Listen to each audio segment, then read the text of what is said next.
તો hello friends, welcome back to our new video અને ઘણા બધા સમય બાદ વી આર બેક. ચલો હવે આપણે છે ઈ અત્યારે કેવા વિડિયો લઈ આવવાના છીએ આપણે તો કે જેટલા પરીક્ષા માટે મોસ્ટ આઈએમપી પ્રશ્ન હોય એ બધા અને જેટલા વિદ્યાર્થીઓને સાવ એટલે સાવ ઓછા માર્ક આવે છે તો ઈ વિદ્યાર્થીઓને આટલા દાખલા હું દઉં એટલા દાખલા તમારે ફરજિયાત કરવાના જ. અને અહીંયા હું જેટલા દાખલા શીખવાડું એટલા તમારે ફરજિયાત ઘરે એકવાર રિવાઇઝ કરવાના. એટલે તમને આપણે જે સેક્શન સી અને સેક્શન ડી માં પૂરેપૂરા માર્ક આવશે. કેટલા માર્ક? પૂરેપૂરા માર્ક. અને જે તમને દાખલા ફૂલે ફૂલ અઘરા લાગે છે 11 રીત વાળા દાખલા, ઈ અઘરા દાખલા હું સાવ એટલે સાવ સહેલામાં સહેલી રીતે હું તમને શીખવાડીશ, બરાબર? અને 11 રીત વાળા દાખલા છે ઈ તમને મસ્ત રીતે તમને બધાય દાખલા આવડી જશે. પછી એવી જ રીતે 3 માર્ક વાળા છે ઈ લાભ ત્યાગના દાખલા અને છેલ્લું ચેપ્ટર એટલે કે પેઢીનું વિસર્જન. એટલે જો કોઈ પણ વિદ્યાર્થીને માર્ક ઓછા આવતા હોય તો સેક્શન સી કરવા માટે આ 3 ચેપ્ટર છે ઈ ફરજિયાત કરવો પડશે. પહેલું છે ચેપ્ટર 1, બીજું છે ચેપ્ટર નંબર 4 કે લાભ ત્યાગના દાખલા અને છેલ્લું છે ચેપ્ટર નંબર 7 કે જે પેઢીનું વિસર્જન. તો આટલા આ 3 ચેપ્ટર કરી નાખો એટલે આપણે સેક્શન ડી છે એ આખો કવર થઈ જાય. પછી સેક્શન ડી ની આપણે વાત કરીએ તો સેક્શન ડી માં આપણે એક તો પાઘડી જે બધા વિદ્યાર્થીઓને સાવ સહેલી છે અને બધા વિદ્યાર્થીઓને આવડતી હોય. પાઘડીના દાખલા છે એ આપણને 2 પૂછાય છે અને એક છે એ નાણાકીય પત્રકનું વિશ્લેષણ જે પાર્ટ 2 માં ચેપ્ટર નંબર 4 છે એ આપણે શીખવાનું છે. તો આ સેક્શન ડી માં આ ખાલી 2 ચેપ્ટર તમે કરો એટલે સેક્શન ડી માં 12 માંથી 12 માર્ક પૂરા આવે. એટલે આપણે જો સેક્શન સી માં 12 માર્ક, સેક્શન ડી માં 12 માર્ક, એટલે ટોટલ 24 માર્ક નું આપણે કવર કરવાના છે. કયા વિદ્યાર્થીઓ માટે? કે જેમને સાવ એટલે સાવ નથી આવડતું, જેમને સાવ એટલે સાવ ઓછા માર્ક આવે છે, કે જે નપાસ થાય છે, ફેલ થાય છે પરીક્ષામાં, એકાઉન્ટના પેપરમાં. તો એવા વિદ્યાર્થીઓ માટે આપણે અત્યારે ચાલુ કરવા જઈ રહ્યા છીએ. અને હવે થોડોક વચમાં આપણે ગેપ આવ્યો પણ કાંઈ વાંધો નહીં. હવે આપણે નવેસરથી આપણે ચાલુ કરશી અને નવેસરથી એટલે કે આપણે હવે રેગ્યુલર લેક્ચર આવશે, રેગ્યુલર આવશે કે જે વિદ્યાર્થીઓને છે કાંઈ વાંધો આવતો હોય તે અહીંયા કોમેન્ટમાં પણ તમે પૂછી શકો છો અને કોમેન્ટમાં તો હું તમને મસ્ત રીતે રિપ્લાય આપીશ અને સારી રીતના વાતચીત થશે અને સારી રીતના આપણે દાખલા ગણશી. તો ચાલો હવે 11 રીતના દાખલામાં આપણે ચેપ્ટર નંબર આપણે પહેલું લેવાનું છે 11 રીતના દાખલા અને એમાં જેટલા મોસ્ટ આઈએમપી દાખલા હશે એ બહુ મસ્ત રીતે અને સરળ રીતે તમને સમજાઈ જાય એ રીતે આપણે દાખલા ગણવાના છે. ચાલો રકમ તમને સાઈડમાં દેખાતી હશે અને તમારી પાસે બુક હોય તો પેજ નંબર છે 30 અને દાખલા નંબર 2 અમૃતા અને દિવ્યા વાળો દાખલો છે એ આપણે કરવાનો છે. તો પહેલા હું તમને રકમ સમજાવી દઉં અને પછી આપણે દાખલો કરશી. અમૃતા અને દિવ્યા એક ભાગીદારી પેઢીના ભાગીદાર છે. તેઓની મૂડીનું પ્રમાણ 3:2 આપેલું છે. હવે વિદ્યાર્થી મિત્રો ધ્યાન રાખવાનું, મૂડીનું પ્રમાણ છે એ કોઈ દી ધ્યાનમાં લેવાનું હોય નહીં. નફા નુકસાનનું પ્રમાણ જ ફરજિયાત ધ્યાનમાં લેવાનું હોય. એ એક વસ્તુ યાદ રાખવાની. પછી અમૃતાને તેમનું કમિશન આપ્યા પછી ચોખ્ખો નફો. હવે જો પછી શબ્દ હોય અથવા તો ચોખ્ખો નફો એવો શબ્દ વાપરેલો હોય તો કમિશનનું મોટું સૂત્ર મૂકવાનું. શું? કમિશનનું મોટું સૂત્ર. કમિશનનું મોટું સૂત્ર શું આવશે? ભાઈ લખવાનું કમિશન બરાબર ચોખ્ખો નફો ગુણ્યા કમિશનના ટકા છેદમાં 100 પ્લસ કમિશનના ટકા. આ છે મોટું સૂત્ર. અને આપણને નાનું સૂત્ર જોતું હોય તો ખાલી એટલું આવે કમિશન બરાબર વહેંચણી પાત્ર નફો ગુણ્યા કમિશનના ટકા. બીજું કાંઈ આવે નહીં, બરાબર? ચાલો તો આ મોટું સૂત્ર છે અને ઓલું મેં બીજું બોલ્યું એ નાનું સૂત્ર છે. તો અહીંયા જો અમૃતાને તેનું કમિશન આપ્યા પછી શબ્દ આવ્યો એટલે શું યાદ રાખવાનું? મોટું સૂત્ર મૂકવાનું. એવી રીતના યાદ રાખવાનું. પછી લખેલું છે ચોખ્ખા નફા પર 8% કમિશન આપવાનું છે જો વર્ષના અંતે પેઢીનો નફો 96,876 રૂપિયા હોય. શું કીધું છે? પેઢીનો નફો એટલે આ પેઢીનો ચોખ્ખો નફો છે.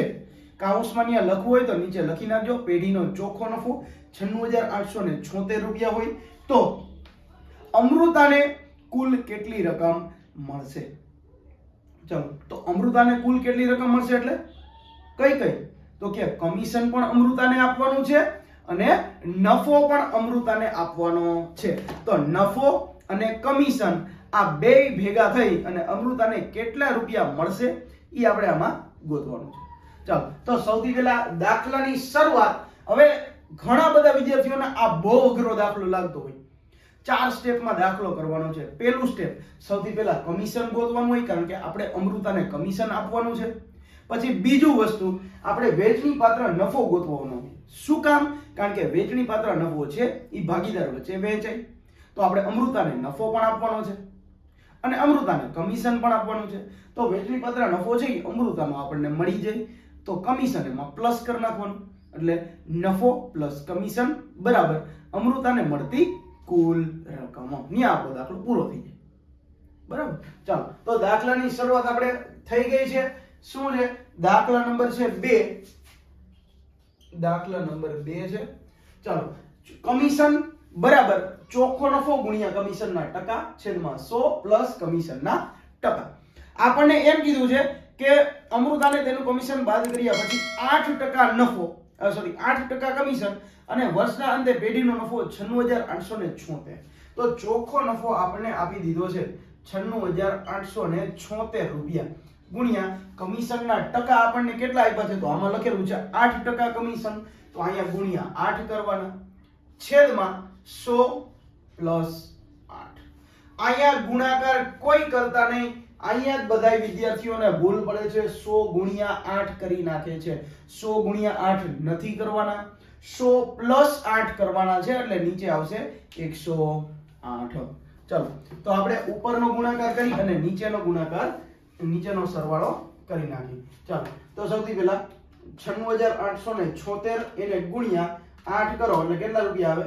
7,75,008 રૂપિયા અને છેદમાં 108 સરવાળો કરવાનો છે. તો આને ભાગાકારમાં 108 આપણે કરી નાખી. કેટલા કરવાના છે? 108 એટલે બરાબર કરીએ એટલે 7176 જવાબ આવે. 7176. તો આ 7176 છે એ શું મળ્યું આપણને? તો કે અમૃતાનું કમિશન. અમૃતાનું કમિશન આપણને મળ્યું કે અમૃતાને કેટલા રૂપિયા કમિશન આપવાનું છે? તો કે અમૃતાને 7176 રૂપિયા કમિશન આપવાનું છે. હવે આપણને કમિશન મળી ગયું. હવે આપણે વેચણી પાત્ર નફો ગોતવાનો છે. તો વેચણી પાત્ર નફો ગોતવો હોય તો એક સૂત્ર છે, યાદ રાખજો કે ચોખ્ખો નફો માઈનસ કમિશન. ચોખ્ખા નફામાંથી આપણે પેઢીનો ખર્ચો બાદ કરી. પેઢીનો ખર્ચો મીન્સ કે કમિશન છે એ કોને આપે? કમિશન છે એ પેઢી છે એ ભાગીદારને આપે. તો પેઢી માટે ખર્ચો થાય, ભાગીદાર માટે આવક થાય. તો ચોખ્ખા નફામાંથી આપણે કમિશન બાદ કરી પછી જ આપણને વેચણી પાત્ર નફો મળે. ચાલો, એનું સૂત્ર ચાલો લખી નાખી. શું આવશે એનું સૂત્ર? તો અહીં લખવાનું વેચણી પાત્ર નફો બરાબર ચોખ્ખો નફો માઈનસ કમિશન. ચાલો, ચોખ્ખો નફો માઈનસ કમિશન. ચોખ્ખો નફો આપણી પાસે પડ્યો છે. કેટલા રૂપિયા છે ચોખ્ખો નફો?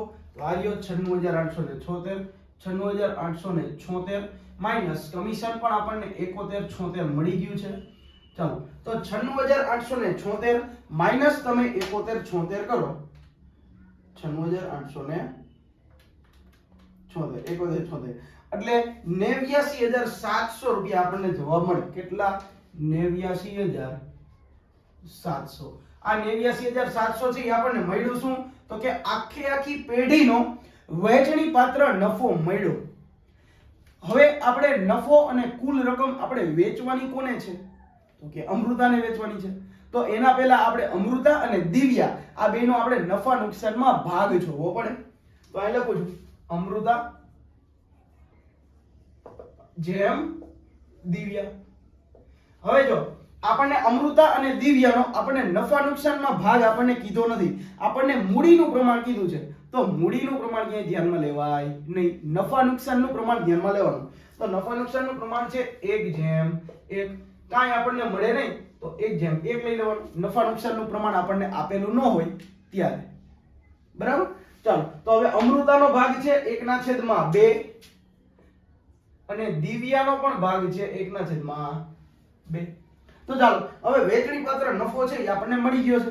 તો હવે દિવ્યાનો આપણે નફો ગોતવો હોય તો અહીંયા શું લખવું પડે?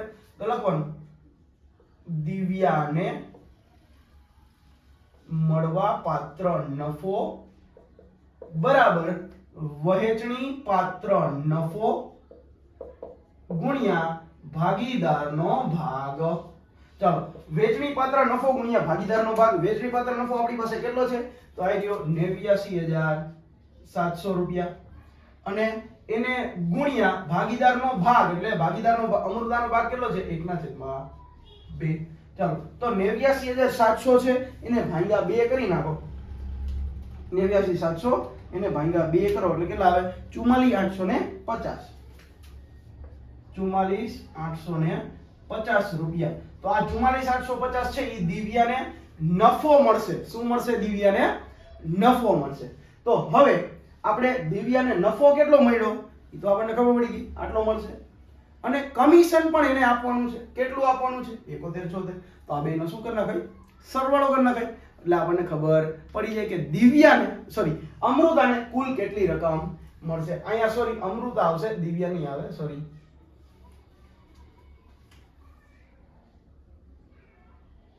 ચાલો અમૃતાને કુલ કેટલી રકમ મળશે? તો અહીં લખવાનું અમૃતાને મળતી કુલ રકમ. અમૃતાને મળતી કુલ રકમ બરાબર નફો પ્લસ કમિશન. નફો આપણને કેટલો મળ્યો? આવી ગયો 44850 પ્લસ કમિશન 7176. ચાલો 44850 પ્લસ 7176 તમે કરો એટલે 52026 રૂપિયા આવે. કેટલા રૂપિયા આવે? 52026 રૂપિયા. તો અમૃતાને ટોટલ 52026 રૂપિયા છે એ મળશે. 4 સ્ટેપનો દાખલો છે. પહેલું સ્ટેપ છે એ કમિશન ફરજિયાત ગોતવાનું, કારણ કે આપણે અમૃતાને કમિશન આપવાનું છે. પછી અમૃતાને નફો પણ આપવાનો છે, પણ આપણી પાસે વહેંચણી પાત્ર નફો નથી. આપણી પાસે કયો નફો છે? આપણી પાસે તો ચોખ્ખો નફો છે. તો ચોખ્ખા નફામાંથી કમિશન આપણે બાદ કરીએ એટલે આપણને વહેંચણી પાત્ર નફો મળી જાય. હવે વહેંચણી પાત્ર નફો છે એ જ ભાગીદાર વચ્ચે વહેંચાય.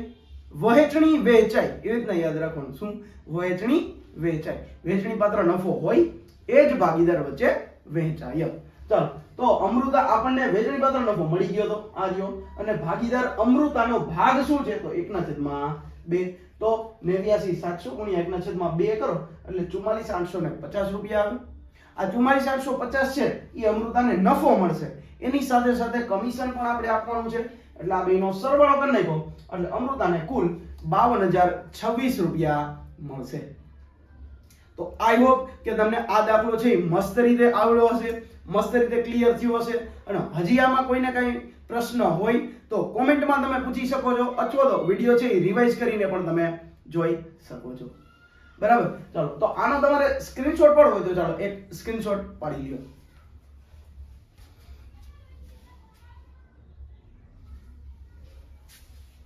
ચાલો તો આને તમારે સ્ક્રીનશોટ તમે પાડી લીધો છે. હવે આપણે દાખલા નંબર કરવાનો છે 5મો કે જે મહેતા, પંડ્યા અને બાજપાઈ વાળો દાખલો છે. એમાં ઘણા બધા વિદ્યાર્થીઓને ભૂલ પડે છે કે આમાં આપણે પ્રમાણ ગોતવાનું કઈ રીતે. પ્રમાણ કઈ રીતે ગોતવાનું? તો 5મો દાખલો છે પેજ નંબર 31, મહેતા, પંડ્યા અને બાજપાઈ વાળો દાખલો. ચાલો એ આપણે કરશું. ચાલો હવે દાખલા નંબર આપણે 5મો કરવાનો છે. પેજ નંબર આપણને અહીંયા લખેલા છે બુકમાં, સ્વાધ્યાય 1, પેજ નંબર છે આપણે 31. હવે જો એમાં છે શું ઈ પહેલા હું કહી દઉં.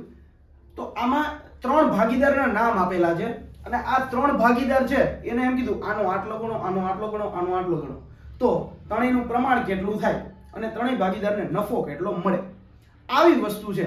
હવે બધાય વિડીયોમાં છે એ બધાય વિડીયોમાં એટલે બધાય દાખલામાં આપણે સૌથી પહેલા શું આવતું હતું? આપણને તો બધાય દાખલામાં એવું આવતું હતું, આપણને પ્રમાણ પણ આપેલું હોય અને નફો પણ આપેલો હોય, તો આપણે ભાગીદારને વેચવાનો હતો.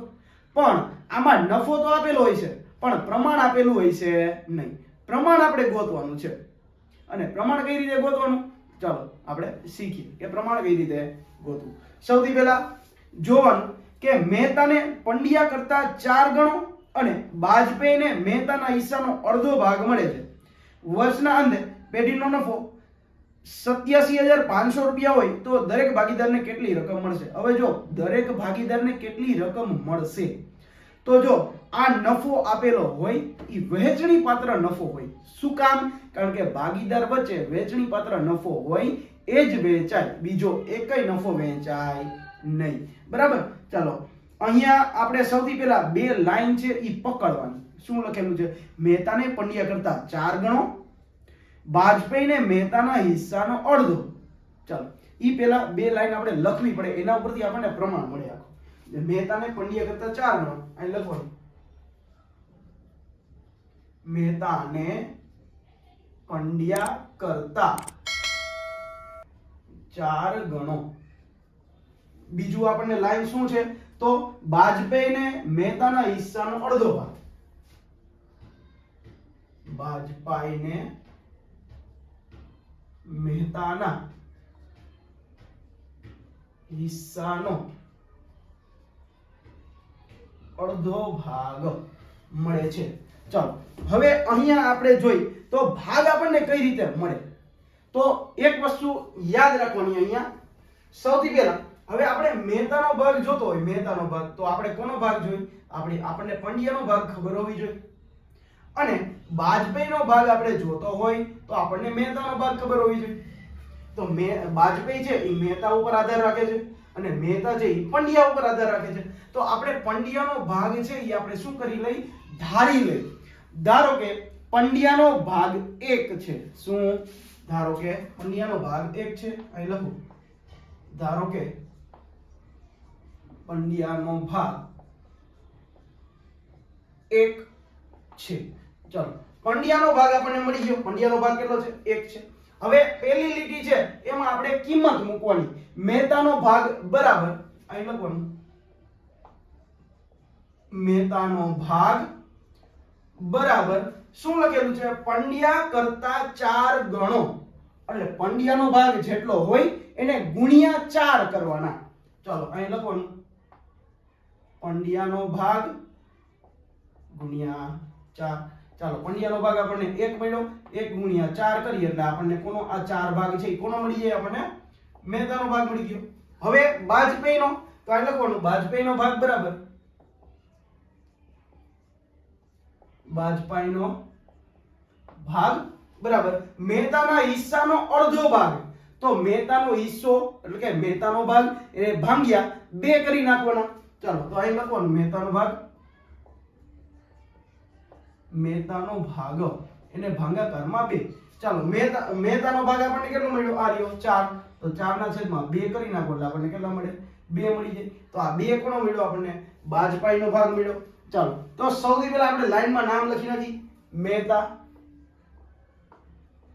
પછી પંડ્યા અને પછી કોણ છે? બાજપેયી. ચાલો ત્રણેયનું આપણને પ્રમાણ પણ મળી ગયું. ચાલો મહેતાનો પ્રમાણ, મહેતાનો ભાગ છે 4, જેમ પંડ્યાનો ભાગ કેટલો મળ્યો? આપણને 1, જેમ આપણે બાજપેયીનો ભાગ આપણને કેટલો મળ્યો? 2. ચાલો આ ત્રણેયનો સરવાળો કરવાનો. 4, 2, 6 અને 1, 7. તો આનો ટોટલ કેટલો થાય? 7.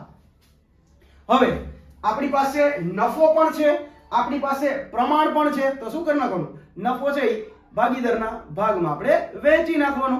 તો ચાલો ત્રણેયનું આપણે પહેલા લખવું પડે કે મહેતાને મળતો નફો. ઓકે, એક કામ કરી, ભાગીદારને મળતો નફો બરાબર ભાગીદારને મળતો નફો બરાબર વહેંચણી પાત્ર નફો એને ગુણ્યા ભાગીદારનો ભાગ. ચાલો ભાગીદારને મળતો નફો એટલે સૌથી પહેલા કોણ છે? મહેતા. તો અહીં લખવાનું, મહેતા બરાબર વહેંચણી પાત્ર નફો આપણને રકમમાં આપેલો છે. કેટલા રૂપિયા છે? તો કે 87,500 રૂપિયા. તો તો અહીં લખવાનું 87,500 એને ગુણ્યા ભાગીદારનો ભાગ એટલે મહેતાનો ભાગ કેટલો છે તો 4 અને ભાંગા ફરજિયાત ટોટલ કરવાનો ભાંગા કેટલા છે ટોટલ 7 એટલે આનો મહેતાનો ભાગ છે એ 4/7 થાય પંડ્યાનો ભાગ છે એ 1/7 થાય અને વાજપેયીનો ભાગ છે એ 2/7 થાય તો આ છે છેદ છેદ વાળું ઈ આપણે ગુણાકારમાં અહીંયા લખવાનું ચાલો મહેતાનો ભાગ કેટલો છે 4/7 ચાલો એના પછી અત્યારે જવાબ નથી કહેતો કારણ કે હું તમને શોર્ટકટ ટ્રીક શીખવાડીશ પછી આપણે કરશું હવે મહેતા આપણે પૂરું થઈ ગયું હવે પંડ્યા અહીં લખવાનું પંડ્યા બરાબર ચાલો એમાં વેચણી પાત્ર નફો તો સરખો જ હોય 87,500 એને ગુણ્યા પંડ્યાનો ભાગ કેટલો છે જો 1/7 તો અહીં લખું 1/7 અને પછી કોણ છે બાજપાઈ તો બાજપાઈ બરાબર ચાલો વેચણી પાત્ર નફો તો સરખો જ હોય 87,500 અને ગુણ્યા બાજપાઈનો ભાગ કેટલો છે 2/7 હવે આવે છે વાત શોર્ટકટ ટ્રીકની ચાલો શોર્ટકટ ટ્રીક તમારે શીખવી છે તો સૌથી પહેલા હું કહું એમ કરતા જાઓ પહેલા કેલ્સીમાં એટલે કેલ્ક્યુલેટરમાં ટાઈપ કરવાનું જે વેચણી પાત્ર નફો હોય એ વેચણી પાત્ર નફો કેટલો છે આપણી પાસે 87,500 પછી ભાગાકારની નિશાની કરવાની એટલે ભાગાકારની નિશાની દબાવવાની પછી ટોટલ હોય ઈ લખવાનો ટોટલ કેટલો છે 7 ત્રણેયમાં તો 7 લખવાનો પછી ગુણાકારની નિશાની દબાવવાની ગુણાકારની નિશાની દબાવી પછી શું કરવાનું તો કે પ્રમાણ હોય પ્રમાણ દબાવી બરાબર પ્રમાણ દબાવી બરાબર 4 છે મહેતાનો ભાગ કેટલો છે 4 છે તો અહીં લખવાનું 4 બરાબર એટલે કેટલા રૂપિયા આવે 50,000 રૂપિયા આવે પછી 1 બરાબર 12,500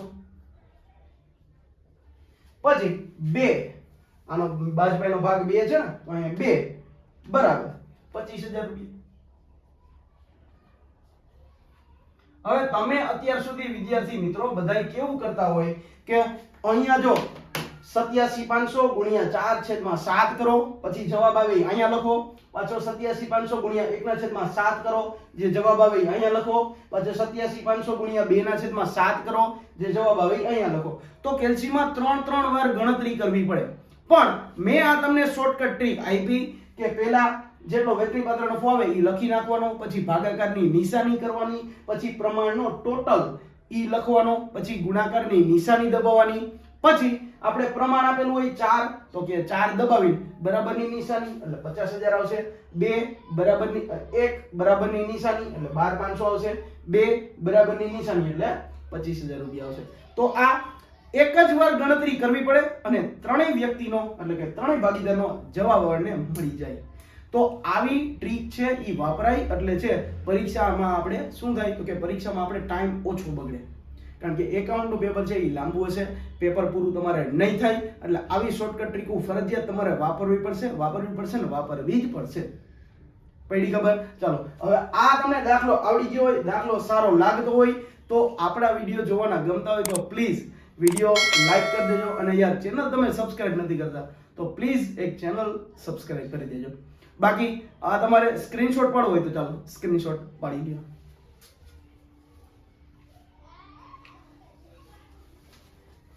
તો ચાલો આનો તમે સ્ક્રીનશોટ પાડી લીધો છે હવે આપણે આના જ જેવા બીજા આપણે દાખલા શીખવા હોય તો આપણે નેક્સ્ટ લેક્ચરમાં આપણે દાખલા શીખવાના છે બધા જ મોસ્ટ આઈએમપી ના દાખલા કરાવીશ જેટલા મારી પાસે મોસ્ટ આઈએમપી પડ્યા છે એ બધાય દાખલા હું કરાવવાનો છું એટલે પહેલેથી લઈને છેલ્લે સુધી આપણા વિડિયો જોતા રહેજો પરીક્ષા સુધી આપણા વિડિયો જોતા રહેજો એટલે તમે મસ્ત રીતે એકાઉન્ટમાં તમે સારામાં સારા માર્ક તમે લઈ શકશો બરાબર ચાલો તો મળીએ આપણે નેક્સ્ટ લેક્ચરમાં આવા નવા મોસ્ટ આઈએમપી અને સારા દાખલા શીખવા માટે અને જે વિદ્યાર્થીઓને હજી પણ મહેનત કરવામાં વાંધો આવે છે હજી પણ દાખલા નથી સમજાતા એ વધારે પ્રેક્ટિસ કરજો તો જ તમને દાખલામાં મેળ આવશે બાકી આવી રીતના સહેલા દાખલા હોય તમે ગણવાની ઘરે ટ્રાય કરતા રહેજો બરાબર બાકી આ વિડિયો છે એ વધુમાં વધુ શેર કરો જે પણ તમારા કોઈ 12મા ધોરણના મિત્રો હોય અથવા તો ફ્રેન્ડ સર્કલમાં ગ્રુપને વિડિયોને શેર કરી દો એટલે આ જેને દાખલા ન આવડતો હોય એ પણ દાખલા શીખવા માંડે બાકી મળીએ આપણે નેક્સ્ટ લેક્ચરમાં નેક્સ્ટ દાખલા સાથે ત્યાં સુધી થેન્ક યુ